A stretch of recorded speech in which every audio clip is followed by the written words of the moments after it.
कि एक ऐसा लिटरेचर भी हो सकता है जिसे तलवार की धार से और युद्ध के मैदान की धूल से लिखा गया हो। जी हाँ, आज हम बात करने वाले हैं राजस्थान के उसी शानदार साहित्यिक खजाने की, जो सिर्फ कहानियां नहीं, बल्कि एक पूरी की पूरी संस्कृति की धड़कन है। तो चलिए इस रोमांचक सफर की शुरुआत करते हैं। अच्छा, हमारी इस पूरी पड़ताल का जो बेस है वो है ये हाथ से लिखा एक मामूली सा दिखने वाला नोट। पर ये सिर्फ एक कागज का टुकड़ा नहीं है, बल्कि ये राजस्थानी साहित्य की विशाल दुनिया का एक नक्शा है, एक गाइड है। हम इसी के सहारे आगे बढ़ेंगे और इसमें छुपे हर नाम, हर कहानी के राज खोलेंगे। तो हमारे इस सफर का रोड मैप कुछ ऐसा होगा। सबसे पहले हम राजस्थानी साहित्य से एक जान पहचान करेंगे। फिर हम रासो काव्य की वीर गाथाओं में गोता लगाएंगे। उसके बाद ख्यात साहित्य के पन्ने पलटेंगे, मतलब जो हिस्टोरिकल डॉक्यूमेंट्स थे। फिर मिलेंगे उन बड़े बड़े लेखकों से जिन्होंने सचमुच इतिहास रचा। और आखिर में ये समझने की कोशिश करेंगे कि ये पूरी विरासत आज हमारे लिए क्या मायने रखती है।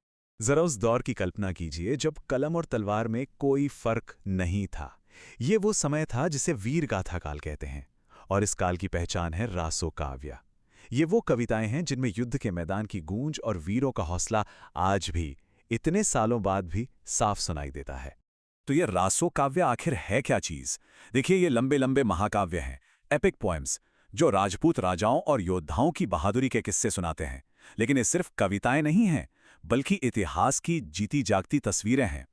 इनसे हमें उस जमाने के समाज, राजनीति और लोगों की सोच के बारे में पता चलता है। सही मायनों में ये वो गाथाएं हैं जिन्होंने सदियों से न जाने कितनी पीढ़ियों को हिम्मत और प्रेरणा दी है। अब इस ट्रेडिशन के कुछ बड़े नामों पर नजर डालते हैं। सबसे पहले और सबसे जरूरी है चंदर बरदाई का पृथ्वीराज रासो, जिसे हिंदी साहित्य के सबसे बड़े ग्रंथों में से एक माना जाता है। फिर चाहे वो विसलदेव रासो हो या हम्मीर रासो, हर एक ग्रंथ अपने हीरो की कहानी को बड़े ही शानदार ढंग से हमारे सामने रखता है। ये कवि सिर्फ लिखने वाले नहीं थे, बल्कि अपने जमाने के इतिहासकार भी थे। तो अगर रासो काव्य भावनाओं और बहादुरी का एक सागर था, तो वहीं दूसरी तरफ लिटरेचर का एक ऐसा मजबूत खंबा भी था जो सिर्फ और सिर्फ फैक्ट्स और घटनाओं को सहेज रहा था। और ये था ख्यात साहित्य, यानी पोएट्री नहीं, बल्कि प्रॉपर कलम से लिखा गया इतिहास। ख्यात शब्द का मतलब ही होता है ख्याति, या कह लीजिए प्रसिद्धि। और ये साहित्य किसी राजघराने की प्रसिद्धि का पूरा लेखा जोखा होता था। ये प्रोज में यानी गद्य में लिखा जाता था। इसमें राजाओं की पूरी वंशावली के साथ साथ उनका एडमिनिस्ट्रेशन कैसा था, समाज कैसा था, क्या क्या बड़ी घटनाएं हुई, इन सब का ब्यौरा होता था। यही चीज इसे रासो काव्य की पोइट्री से बिल्कुल अलग करती थी। अब ख्यात ट्रेडिशन में तीन नाम सबसे ऊपर आते हैं: मुहणौत नैन्सी, बांकीदास और दयालदास। और इनमें भी मुहणौत नैन्सी ख्यात को तो राजस्थान के इतिहास को समझने की चाबी माना जाता है। ये एक ऐसा ग्रंथ है जो आज भी हिस्टोरियंस के लिए किसी खजाने से कम नहीं है। देखिए, हर महान साहित्य के पीछे कुछ महान लेखक जरूर होते हैं।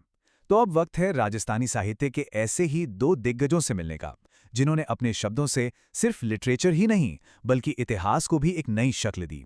और ये नाम है मुहणौत नैन्सी और सूर्यमल मिश्रण।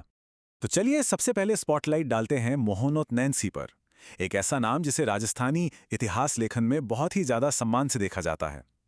नैन्सी सिर्फ एक लेखक ही नहीं थे, बल्कि एक बहुत ही काबिल एडमिनिस्ट्रेटर और एक दूर की सोचने वाले इतिहासकार भी थे। नैन्सी 17वीं सदी के थे। जरा सोचिए, ये वो दौर था जब मुगल साम्राज्य अपने पीक पर था और मारवाड़ जैसी रियासतें अपनी पहचान और आज़ादी के लिए लगातार संघर्ष कर रही थीं।